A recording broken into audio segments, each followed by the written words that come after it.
राधा कृष्ण भगवान की जय। राधा तो मेरी स्वामिनी, मैं राधे का दास। जन्म जन्म मोहि दीजियो, श्री चरणन में बास। परम मंगलमय परमात्मा अखिलेश्वर आकारण करुणा करुणाकर भक्त वांछित कल्परूप से तांडित युक्त विनित पीतांबर धारी श्री बाल कृष्ण लाल की भांगमयी प्रतिमूर्ति श्रीमद् भागवत महापुराण। भाग्योदये बहुजन्म समर्जितेन सत्संगम चलभते पुरुषो यदा वै अज्ञान हेतु कृत मोह मंदकारनाशम विधाहि तदोदयते विवेक। एक जन्म का नहीं, अनंत जन्मों का भाग जब उदय होता है तो ही श्रीमद् भागवत कथा श्रवण में रुचि हो पाती है, अन्यथा नहीं हो पाती है। ऐसे सुंदर ये भक्तिपूर्ण अनुष्ठान गोविंद की ही कृपा से होते हैं। देखिए, श्रीमद् भागवत की कथा कभी मनोरंजन की दृष्टि से नहीं देखना चाहिए और मनोरंजन की दृष्टि से नहीं सुनना चाहिए कि ठीक है थोड़ा मनोरंजन हो जाए। इस दृष्टि से जो लोग कथा सुनते हैं वो अपराध करते हैं। ये तो हिंदू वैदिक वांग्मयों का सर्वोत्तम ग्रंथ है। इस भावना से सुने कि हमारे जीवन में किंचित परिवर्तन आवे, गोविंद के चरणों में हमारी निष्ठात्मक प्रीति हो। इस भाव से सुनी जाने वाली श्रीमद् भागवत कथा की प्रभावी होती है। श्रीमद् भागवत की पद्धति क्या है, उस कथा में श्रवण का नियम क्या है, क्यों सुनी जाती है श्रीमद् भागवत कथा, इन बातों को जिसमें विशुद्ध विवेचन किया जाए उसे हम भागवत महात्म कहते हैं। श्रीमद् भागवत जी के महात्म का यह संक्षिप्त वर्णन करते हैं। प्रेम से बोलिए राधे कृष्ण। कथा श्रवण में श्रीमती निंद्रा देवी जो कोई व्यवधान न डाले, इसलिए श्री कृष्ण राधे कृष्णा ऐसा बोलना ही चाहिए, इसमें संकोच नहीं करना चाहिए। सच्चिदानंद रूपाय विश्व उत्पत्ति हेतवे तापत्राय विनाशाय श्री कृष्णाय वयं नुमः। जीवन में तीन बातें हैं जो बहुत समझने की है। ये तीन बातें कौन सी है? सत्य, चित, आनंद। हम लोग बात बात पर कहा करते हैं कि सच्चिदानंद सच्चिदानंद सच्चिदानंद। सत्य कहते हैं अविनाशी को, और जो पहले सत्य था मध्य में भी सत्य है और अंत में भी सत्य बचेगा। परमात्मा अविनाशी है, वो सत्य है, पहले मध्य में और अंत में भी वही बचता है। उस सत्य को भी हम सत्य कहते हैं। दूसरी बात है चित। चित माने प्रकाश। यानी हम लोग कोई भी पुस्तक पढ़नी होती है तो बल्ब या ट्यूबलाइट जलाते हैं, हमें प्रकाश की जरूरत होती है। लेकिन जिस परमात्मा को कभी किसी से प्रकाश लेने की जरूरत नहीं है और जरूरत नहीं पड़ती है, जो स्वयं प्रकाश है, साक्षात प्रकाश रूपी है, उसे हम चित कहते हैं। तीसरी बात है आनंद। आनंद की परिभाषा शास्त्रों में बड़ी सुंदर रूपों से कही गई है और वर्णित की गई है। आनंद क्या है? डल्लप के गद्दे में शयन करने का नाम आनंद नहीं है। कमरे में एसी लगा के विश्राम करें, वो भी आनंद नहीं है। अरबों की संपत्ति प्राप्त करें और समाज में प्रतिष्ठामान भी हो जाए, वो भी आनंद नहीं है। आनंद तो अंदर की चीज है, बाहर होता ही नहीं है। आनंद कहते हैं आत्मा के बोध को, आत्मा के ज्ञान को। एक और बात, दुनिया में जितनी भी चीज हैं उसका उल्टा कुछ ना कुछ होता है। जैसे धनवान का उल्टा निर्धन है, विद्वान का उल्टा मूर्ख है, लेकिन आनंद का उल्टा कभी कुछ नहीं होता है। आनंद जो है वो परमात्मा का रूप है, आत्मा के ज्ञान का स्वरूप है। आनंद इसलिए सत भी श्री कृष्ण है और चित भी श्री कृष्ण है और आनंद भी श्री कृष्ण है। सच्चिदानंद रूपाय विश्व उत्पत्त्यादि हेतवे तापत्राय विनाशाय श्री कृष्णाय वयं नमः। जो विश्व को बनाते हैं, उसका पालन करते हैं, उसको लय कर देते हैं, जिनकी कृपा में विलासित से सारा संसार चलता है, और तापत्र विनाशाया तीनों प्रकार के तापों को नष्ट करने की जिनमें सामर्थ्य है। देहिक दैविक भौतिक तापा राम राज कहूँ नहीं व्यापा। तीन प्रकार के ताप है। कौन सा? कोई तन दुखी तो कोई मन दुखी, कोई धन बिन रहते उदास, थोड़े थोड़े सब दुखी सुखी राम के दास। एक भी व्यक्ति संसार में ऐसा नहीं है जिसके बारे में आप यह कह सके कि यह सुखी है। कोई भी व्यक्ति संसार में ऐसा नहीं है कि छाती पर हाथ रखकर कहे कि मैं सुखी हूं। 5-5 हजार करोड़ों का टर्न ओवर करते हैं, 200 करोड़ टर्न ओवर महीने में कमाते हैं, लेकिन खाते क्या हैं?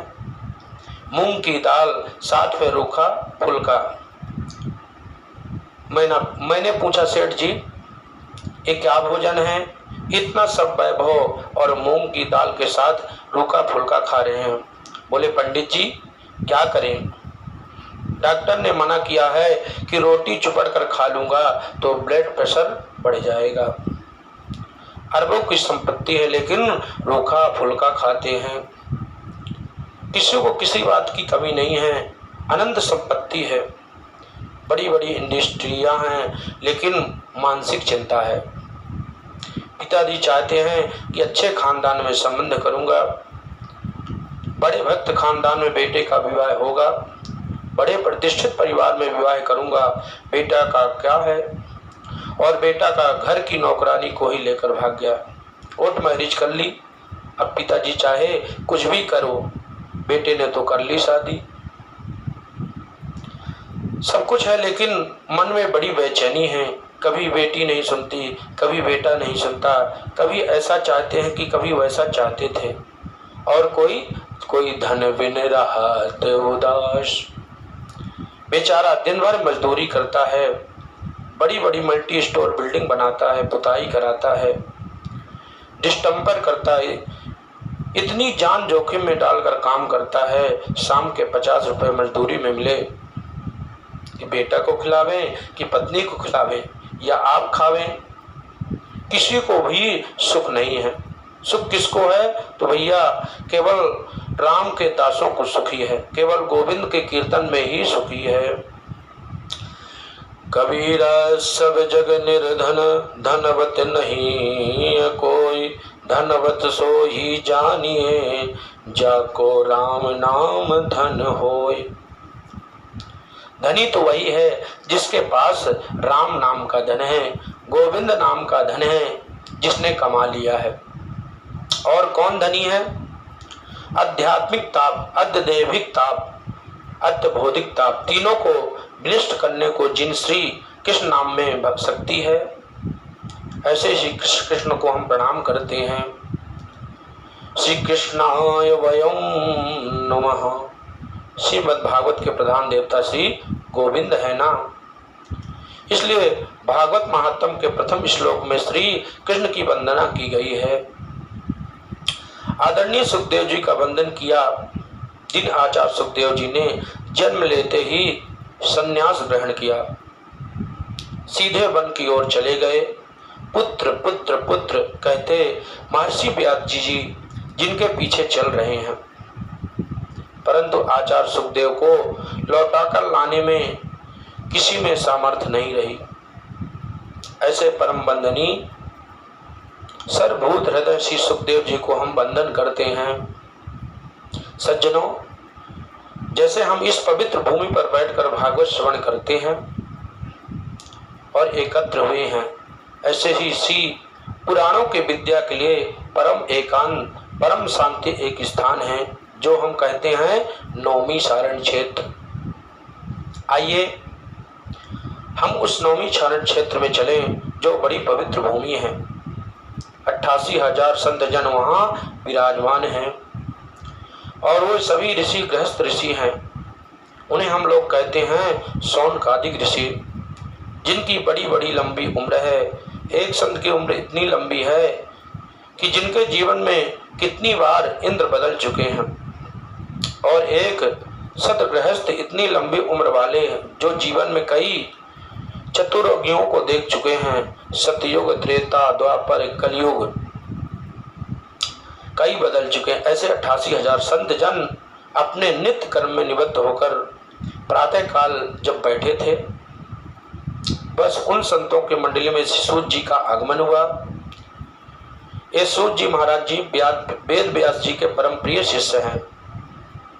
अब जैसे ही सूत जी आए, जो 88,000 ऋषि बैठे हैं, जिनकी उम्र हजारों वर्ष लंबी है, लेकिन सूत जी उनकी मंडली के मध्य में जो पधारे हैं वो केवल 20 वर्ष के आयु वाले हैं। लेकिन 20 वर्ष की उम्र वाले परम युवा सूत जी को देखकर वो सभी संतजन खड़े हो गए। आइए महाराज जी पधारिए, बड़ी कृपा हुई। शौनकादिक ने इस प्रकार व्यवहार को देखकर सूत जी बड़े संकोच में पड़ गए। आप लोग ये क्या कर रहे हो? मुझे देखकर खड़े हो रहे हो, मेरा आदर सत्कार कर रहे हो, आखिर क्यों? सूत जी आप उम्र में छोटे हैं तो क्या हुआ? शास्त्र कहता है धन वृद्धा बल वृद्धा आयु वृद्धि तथैव च ते सर्वे ज्ञान वृद्धश्च किंकरा शिष्य किंकरा। कोई बल से बड़ा होता है, कोई आयु से बड़ा होता है, कोई कदाचित धन से बड़ा होता है, और जो ज्ञान से बड़ा होता है, जो ज्ञान से बड़े होते हैं वो सबसे बड़े होते हैं। इसलिए सूत जी आप देखने में तो छोटे लगते हैं, लेकिन अज्ञान रूपी अंधकार को जो मानव में हृदय में बैठा है उसे दूर करने में आप करोड़ों सूर्य के समान हो। इसलिए ऐसी सुंदर कथा हमें सुनाओ, ऐसा कोई मंगल प्रसंग हमें सुनाओ कि जिसे सुनकर संसार के लोगों के कष्ट से निवृत्ति हो जाए और गोविंद की प्राप्ति हो जाए। कृष्ण प्राप्ति करम शाश्व साधनम तद्याधुनम। महात्मा संत और विद्वान के पास जाकर कभी वृद्ध का प्रश्न मत करो। संतों के पास जाकर कभी ये प्रश्न मत करो कि हमारी बैटरी कैसे चलेगी। संत के पास जाकर कभी ये प्रश्न मत करो कि ज़्यादा आमदनी कैसे होगी। महात्मा के पास जाकर कभी ये फालतू प्रश्न मत करो कि बहू का बेटा होगा कि नहीं। संतों के पास जाकर तो बस एक ही प्रश्न करो कि गोविंद को मिलेंगे कि नहीं, श्री कृष्ण के चरणों में प्रीति हमारी होगी कि नहीं। क्योंकि भागवत में वर्णन आता है, संतों का क्षण और अन्न का कण उसे कभी बर्बाद मत करो। थाली में जो अन्न आपको प्राप्त होता है, भोजन में उसका एक भी कण बर्बाद ना जाए, इसका प्रयास करो। संतों का एक भी क्षण हमारी वजह से बर्बाद ना जाए, इसका प्रयास करो। शौनकादिक ने सूत जी से यही पूछा कि संसार में लोगों को कृष्ण की प्राप्ति कैसे होगी और कैसा हो, ऐसा सब साधन बताओ कि गोविंद कैसे मिले। इसको सुनकर सूत जी महाराज गदगद हो गए और ऋषियों से बोले, आपने बिल्कुल सही पूछा है। हम लोग जन्म लेते हैं, बड़े होते हैं, लंबे होते हैं, युवा होते हैं, वृद्ध हो जाते हैं और मर जाते हैं। जीवन में पहलुओं को हमने कभी समझने का प्रयास नहीं किया। लोग जीवन को ऐसे ही बर्बाद कर देते हैं। कितने लोग ऐसे हैं जिन्हें मैं जानता हूँ कि ताश खेलते हैं और रविवार के दिन जब ताश खेलते हैं 10 घंटे कब निकल गए पता ही नहीं चलता, ऐसे बर्बाद कर देते हैं। और वो लोग गलती से यदि कथा में आकर बैठ जाएं तो 3 घंटे 50 बार घड़ी देखते हैं, कब जल्दी बाहर जाएं, कब छुट्टी हो। संसार में कार्यों में हमारी दुष्ट वृत्तियां इतनी बढ़ रही हैं कि भागवत कार्यों में संकोच होता है। हाँ भाई, उनके यहाँ निमंत्रण आया था, सो कथा में जाना पड़ेगा। कथा में आए, लिफाफा चढ़ाया, चल दिए। बोलिए जय श्री कृष्ण। ये जो प्रवृत्ति हमारी हो गई है, यह केवल समय का दुरुपयोग है। शौनकादि ऋषि कहते हैं, काल व्यालम मुखम ग्रासम तार्णनिर्णाम सहेतवे। हमारा जीवन क्या है? ध्यान दे, एक बहुत बड़ा अजगर सर्प है और अजगर सर्प ने अपने विशाल मुंह को खोल रखा है और उसके मुख में मैं बैठा हूँ। और मेरा शरीर सुरक्षित कब तक है? जब तक वह अजगर अपने मुंह को बंद नहीं कर लेता। जैसे ही मुंह को बंद किया, तुरंत मेरी मृत्यु हो जाएगी। ऐसे ही काल रूपी सर्प को मुख में हम ग्रास बने हुए हैं। मैं आपको अभी 11:30 बजे कथा सुना रहा हूँ। 11:21 रात को 9 बजे एसी चलाकर मैं सो रहा हूँ या पंखा चला कर सो रहा हूँ। ये विचार करने लगा कि बहुत दिन हो गए ये व्यापार करते करते, अब कुछ न कुछ दूसरा व्यापार करता हूँ। मन बोला क्या करोगे? बोले वो हाईवे वाली जो 28 एकड़ ज़मीन है उसे कल खरीद लेता हूँ, रजिस्ट्री कर लेता हूँ। मन कहता है फिर क्या करोगे?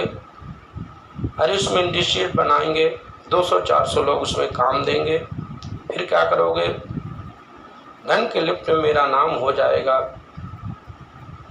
कलकत्ता में सुबह का नाश्ता करेंगे, बम्बई में सुबह का नाश्ता करेंगे, रात्रि का विश्राम दिल्ली में करेंगे। फिर क्या होगा? फिर हमारे शेयर मार्केट में हमारा नाम हो जाएगा।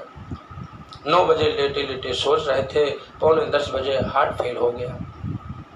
सोचना विचारना सब यहीं रह गया। नहीं कश्चित क्षणमपि जातु तिष्ठ कर्म कृतम क्रायते द्रव्यसम कर्मम गुणस्यम केवलात्।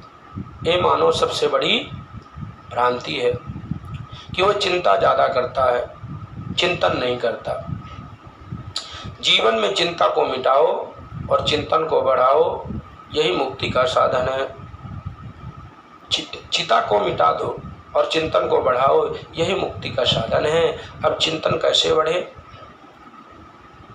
और चिता को मुक्ति कैसे मिले, ये सिखाता हमें श्रीमद् भागवत ग्रंथ। यही मुक्ति प्रदान करता है। सूत जी कहते हैं, भागवत की कथा श्रवण का अधिकार तो कभी कभी देवताओं को भी प्राप्त नहीं है। एक बार देवताओं को जब पता चला कि राजा परीक्षित जो को शुक्राचार्य भगवत रूपी अमृत पिला रहे हैं, वह अपने यहाँ अमृत कलश को लेकर आए। सुखदेव जी से बोले इसको अदला बदली कर लीजिए। एवं विनमये जाते क्षुधारागम प्रपीयताम प्रापश्यम वयम सर्वे श्रीमद्भागवतमृतम।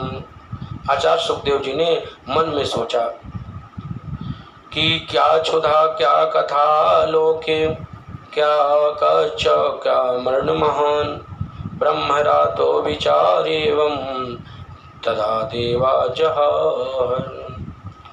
सुखदेव जी ने कहा, कहाँ स्वर्ग का अमृत और कहाँ श्रीमद् भागवत अमृत, दोनों की बराबरी एक संग कैसे हो सकती है?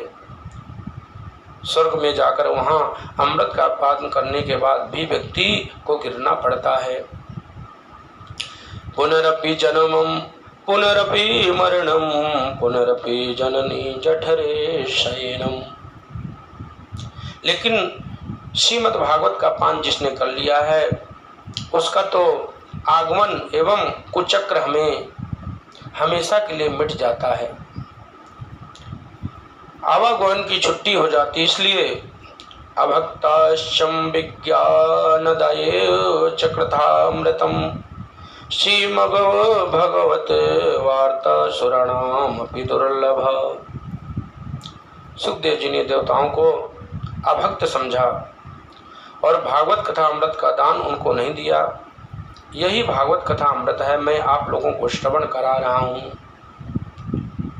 देवताओं ने जब ब्रह्मा जी से शिकायत की और ब्रह्मा ने तराजू लेकर तोलना शुरू किया, एक पल्ले पर दुनिया के समस्त साधनों को रखा, दूसरे पल्ला में केवल श्रीमद् भागवत को विराजमान किया गया। लघुन्यायानि जातानि गौरवेणम इदं महत् तथा ऋषिगणः सर्वे विश्वं परमाययुः। भागवत का पल्ला नीचे हो गया और समस्त पल्ले जो धर्म संस्कारों के हैं वो ऊपर उड़ गए। भजन जिसमें होगा वही तो नीचे जाएगा। ब्रह्मा जी ने कहा देवताओं से, श्रीमद् भागवत कोई पोथी नहीं है, भागवत की कोई किताब नहीं, भागवत एवं साक्षात श्री कृष्ण है।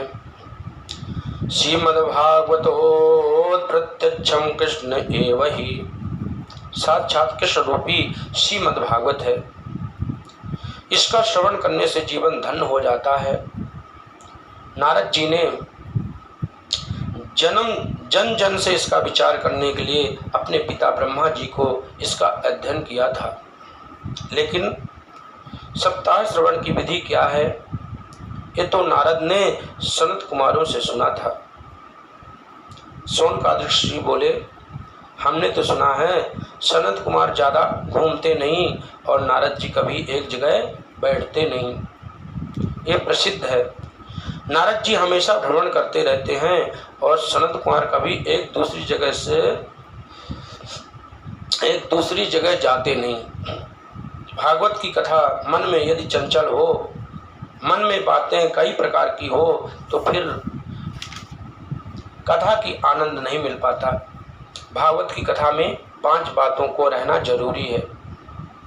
पहला कौन सा? कथा की स्थान बड़ा सुंदर होना चाहिए। ऐसा स्थान जहाँ पर बाहर की आवाज़ ना जाती हो, जहाँ केवल आप व्यास जी की आवाज़ सुने, गाड़ी की हार ना सुन सकें। बाहर की आवाज़ संक्षेप वक्ता श्रोता दोनों को होता है। दूसरी बात है भागवत का गान, भागवत को सुंदर शब्दों से गाया जाए। तीसरी बात भागवत का ज्ञान, उसको ज्ञान पूर्वक सुना जाए। चौथी बात है भागवत का ध्यान, उसको एकाग्र होकर मन लगाकर सुना जाए। 5वीं बात है भागवत में आपके कान एकदम भागवत से जुड़े हो जाएं, तो हुई श्रीमद् भागवत की कथा श्रवण का फल प्राप्त हो जाता है। अब सनत कुमार तो ऐसे संत हैं जो कभी घूमते नहीं, और नारद जी ऐसे हैं जो एक जगह कभी बैठते नहीं। तो नारद ने एक जगह बैठकर 7 दिन तक सनत कुमारों से भागवत कैसे सुन ली। सूत जी कहते हैं, एक बार देव ऋषि नारद जी बड़ी तीव्र गति से दौड़ते जा रहे थे, तो बद्रीनाथ धाम में जैसे ही वो पहुँचे तो बद्रीनाथ धाम में विराजमान थे चारों भाई सनत कुमार जी। चारों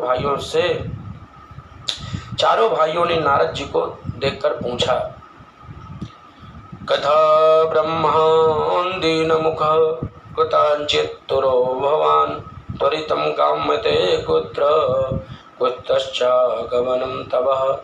नारद जी क्या बात है, आप कुछ उदास लगते हो। हमने तो सुना है कोई कितना भी रोता हो, कितना भी निराश हो, किंतु नारद का दर्शन हो जाए तो मुस्कुराने लगता है। और आज आप जैसा संत स्वयं इतना दुखी है। नारद जी ने संत कुमार के चरणों में गिरकर रोते हुए बोले, क्या बताऊं महाराज, अहम तो पृथ्वीं जातो ज्ञातः सर्वोत्तमामिति पुष्करं च प्रयागं च काशी गोदावरी तथा। मैं पृथ्वी पर आया, पृथ्वी के सबसे श्रेष्ठ समझकर मैं यहाँ आया। हरि क्षेत्र में गया, कुरुक्षेत्र में गया, सेतु बंध रामेश्वर गया। सत्य कहता हूँ संत कुमार जी, मुझे कभी शांति नहीं मिली। नापश्यं कृताच्छ चरमं मन संतोष कार्यकम कलिनाधार मित्रेण धारे वधिता धुनम। न कोई सत्य बोलता है। ऐसे लोग की बुद्धि को कलयुग ने बिगाड़ दिया है। एक बार भी कोई सत्य बोलता है तो मानो हरिश्चंद्र जी के बाद हमारा ही नंबर है। कोई झूठ दिन में 50 बार बोले तो उसकी कोई गिनती नहीं करता है। एक धर्म काम यदि कोई कर ले तो बार बार गिनाता है। ये काम हमने किया, और पाप का काम कोई नहीं गिनाता है। राम जी की इच्छा से हो गया। पाप का तो कोई काम नहीं गिनाता है। राम जी की इच्छा थी, हो गया, ऐसा बारंबार कहते हैं। बड़ों का आदर समाप्त हो गया है। संतों का सम्मान समाप्त हो गया है। घर में नई बहू की चलती है। दादी बाबा को कौन पूछे। तरुणी प्रभुता के श्यालो के बुद्धिदायक कन्या विक्रायणो लोभ दंपत्तीनां च कलकनम। संत कुमार बोले, घर में नई की बहू यदि चलती है तो कोई गलत बात नहीं है। घर की बहू की चलनी ही चाहिए, लेकिन बड़ा काम कोई करे तो दादी से, बाबा से, बुजुर्गों से सलाह अवश्य लेनी चाहिए। लेकिन यह तो घर में चलती नहीं, और बहू की सलाह लेते हैं तो साले जी को ससुराल को बुलाते हैं। हमारे ब्रज में एक कहावत है कि दीवार बिगाड़े आरो, घर बिगाड़े सारो। दीवार में अलमारियां ज्यादा निकालोगे तो कमजोर हो जाएंगी। घर में साले जी कोई सलाह लेंगे तो बर्बाद हो जाओगे। और कौरव इसका प्रमाण है। मामा शकुनी की कृपा से क्या हुआ था आप सब जानते हैं। नारद जी कहते हैं, घर घर में गया, संतों के आश्रम में गया, मुझे शांति कहीं नहीं मिली। कलिनाम धर्म मित्रेण धारे वधिता धुनः। अधर्म का मित्र जो कली है, उसने लोगों की बुद्धि को विकृत बना दिया है। लेकिन मैं जब श्री धाम वृंदावन में आया, वहां एक कौतुक को देखा। एक युवती के पास 2 पुरुष मूर्छा में पड़े हुए थे। वह स्त्री चारों ओर देख रही थी। उसने मुझे नारद जी को बुलाया। मैं उस माता के पास गया। उस माता का नाम था भक्ति माता। उसके बगल में जो 2 वृद्ध पुरुष पड़े हुए थे, वह एक ज्ञान था, दूसरा वैराग था। महाराज, वो कलयुग की प्रवाह से दोनों बूढ़े बन गए थे।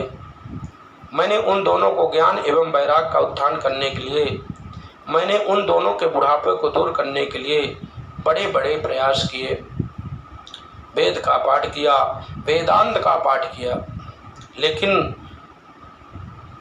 कोई असर नहीं हुआ। तो आकाशवाणी हुई, ये तुम ज्ञान वैराग को, बुढ़ापे को दूर करने की, भक्ति की कष्ट की निवृत्ति करना चाहते हो तो इसके लिए सत्कर्म करो। मैं आप लोगों के शरण में आया हूँ। आप वह सब महापुरुषों हैं, मेरे अनंत जन्मों के भाग्योदय हैं। मुझे आपका दर्शन हुआ है। पहली बात तो ये है कि ज्ञान वैराग का बुढ़ापा दूर कैसे हो। दूसरी, भक्ति देवी के मन में जो कष्ट है, जिसकी निवृत्ति कैसे हो। तीसरी बात है, आकाशवाणी ने सत्कर्म के बारे में कहा था। वो आकाशवाणी का सत्कर्म क्या है, इसलिए मैं आप लोगों के शरण में आया हूँ। सत्कर्म सोच को नूनम ज्ञान यज्ञ स्मृतो बुधे श्रीमद्भागवतम लापः सतुगीतम सुखादिभि।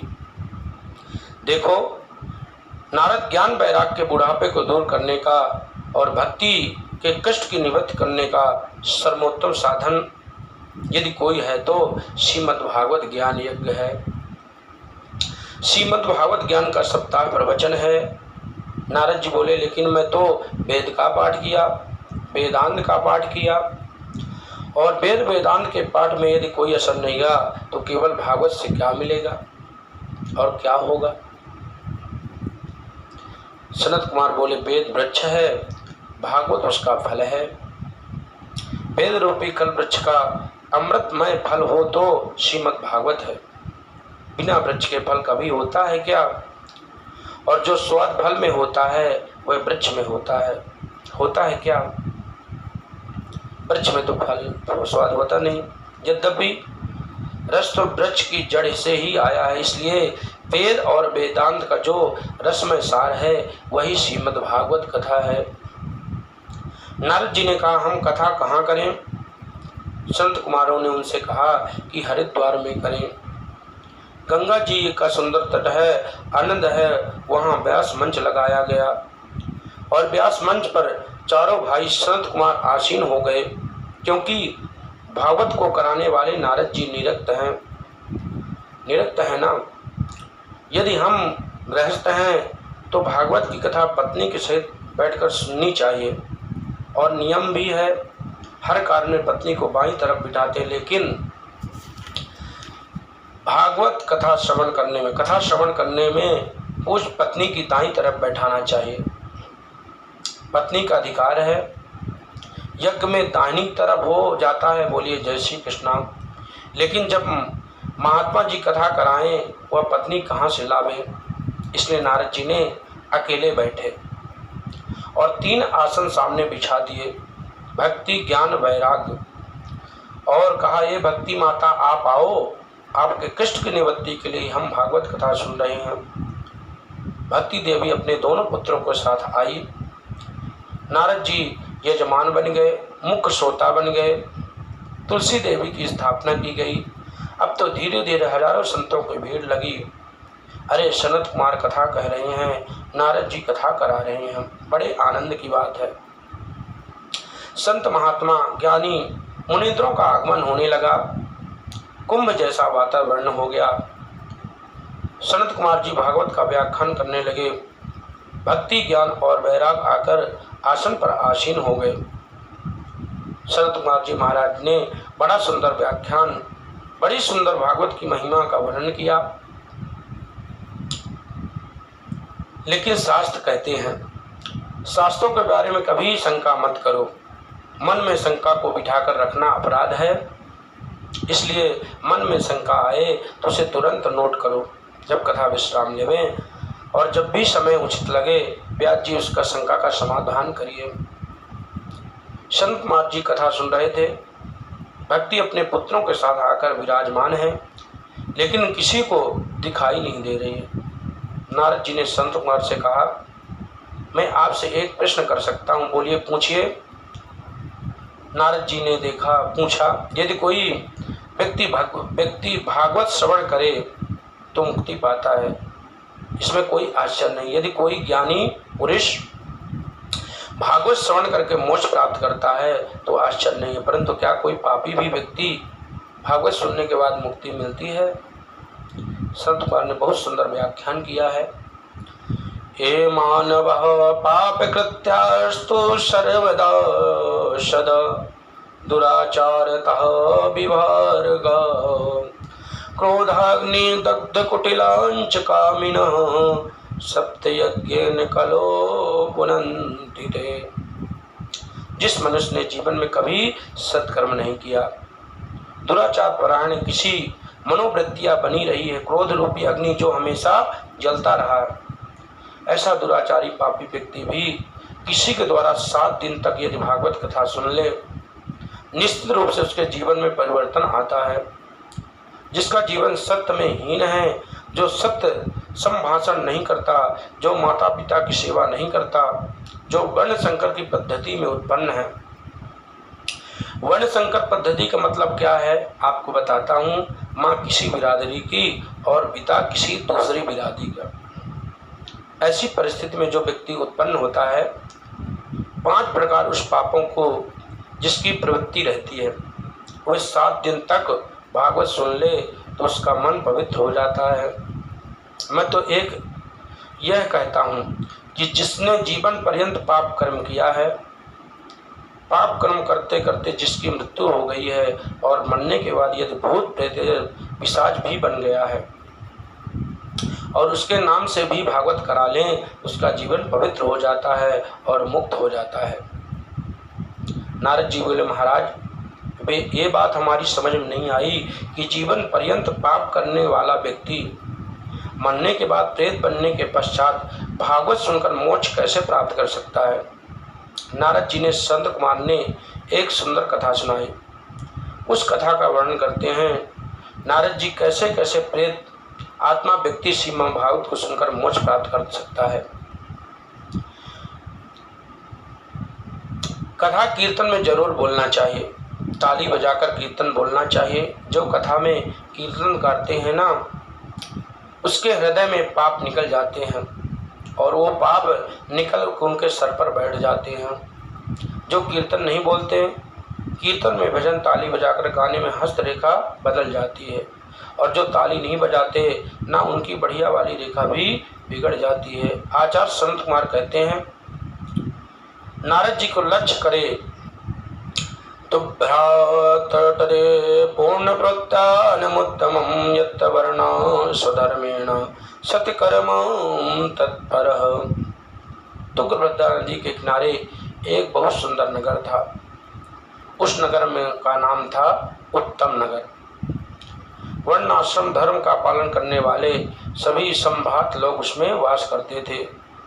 उसी नगर में एक पंडित जी महाराज रहते थे, जिनका नाम था आत्मदेव। आत्मदेव सात्विक भाव का था। आत्मा के देवत्व जिसने वर्णन किया उसे आत्मदेव कहते हैं। पंडित जी बहुत सुशील थे, परमित भाषी थे, मितव्ययी थे, कर्म कांड में बड़े प्रवीण थे, यद्यपि थोड़ी से लोभमयी थे। उनके सब सद्गुण हैं, लेकिन जैसे सद्गुण संपन्न पंडित आत्मदेव हैं, बिल्कुल उनके विपरीत उनकी भार्या है। नाम भी बड़ी विचित्र है, धुंधली देवी। जैसा नाम वैसा ही गुण था, यथा नाम तथा गुण।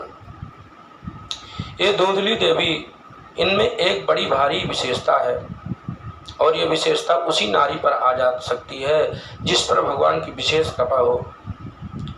धुंधली देवी विशेषता क्या है? पति तो जाते थे बेचारे पूजा पाठ करने यजमानों के घर, शाम को लौटकर आते। दिन भर पत्नी का श्रमराज रहता था घर पर। कभी पड़ोसियों से बोलने लगता, कभी मिर्च छिड़क देती थी, लेकिन सायंकाल पति जैसे ही लौटकर आते, आह द्वार पर हाथ जोड़कर उसकी स्वागत करती, मानो सती अनसुईया के बाद इन्हीं का नंबर आया। और ये विशेषता सब में नहीं हुआ करती है। बनावटी प्रेम बहुत आता है। बंगाल में एक कहावत आती है कि यदि व्यक्ति चोर लक्षण कोई ज़्यादा है, बनावटी भक्ति दिखावे तो समझो ये अंदर से गड़बड़ है। जो ज़्यादा बनावटी प्रेम दिखावे, ज़्यादा बनावटी बातें करे, समझो वह बदमाश है। ये शास्त्र की बात है। परमात्मा की बनावटीपन अच्छा नहीं लगता। निर्मल मन जन सो मोहि पावा, मोहि कपट छल क्षेत्र न भाव। परमात्मा कहते हैं तुम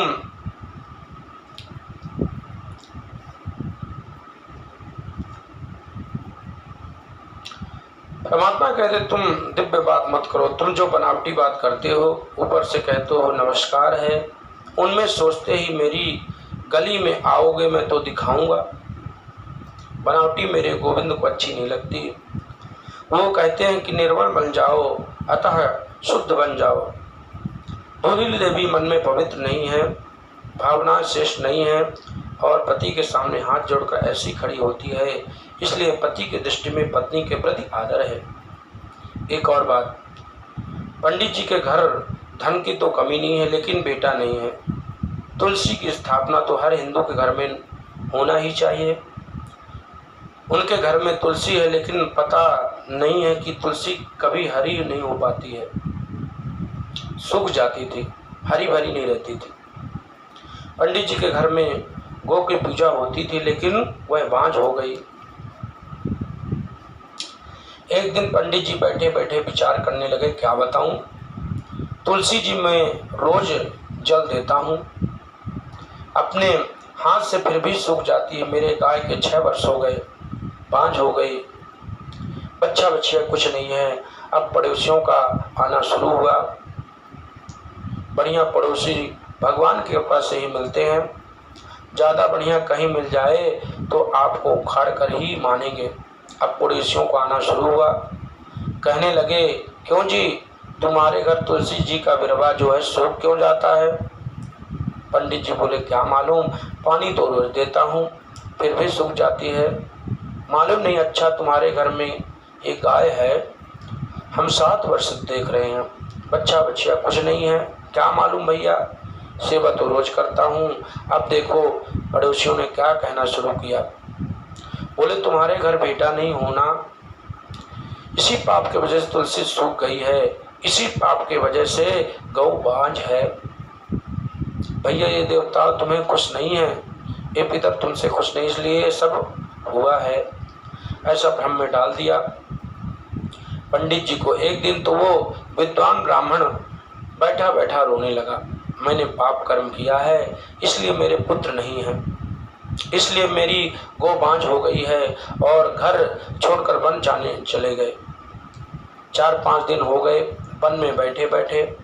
पंडित जी रुदन करते हैं, जब तक पुत्र प्राप्ति का वरदान मुझे नहीं मिलेगा मैं लौट कर घर नहीं जाऊंगा।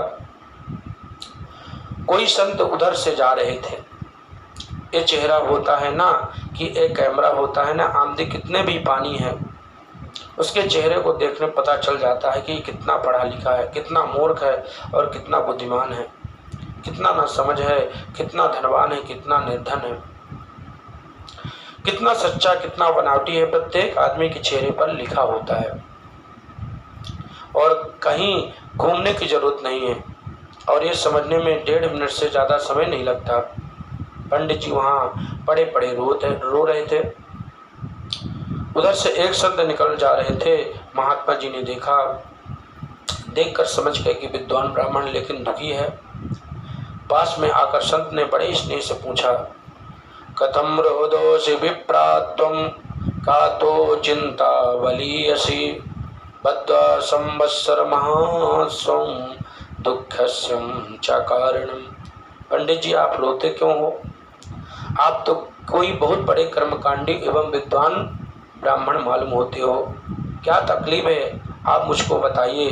पंडित जी चरणों में गिरकर बोले, क्या बताऊं महाराज, मैंने जो पाप कर्म किया था उसे भोग रहा हूँ। मेरे द्वारा दी हुई चीजें देवता पितर स्वीकार नहीं करते।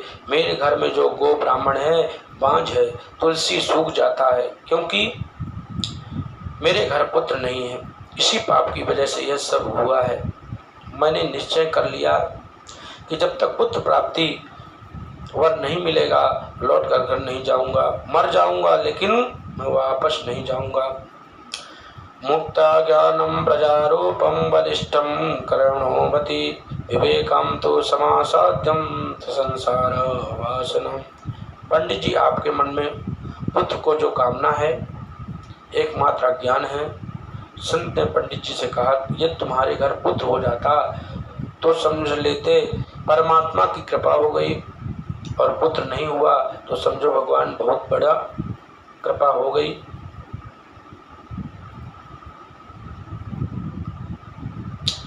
क्या करोगे? बेटा लेकर बेटी यदि घर में नहीं होता तो हम 2-4 वर्ष रोते हैं, फिर सोचते हैं भगवान नहीं छोड़े, कहे रोवे बेटा होकर मर जावे तो भी मन में पीड़ा होती है। 2-4 महीना हो गया। ओम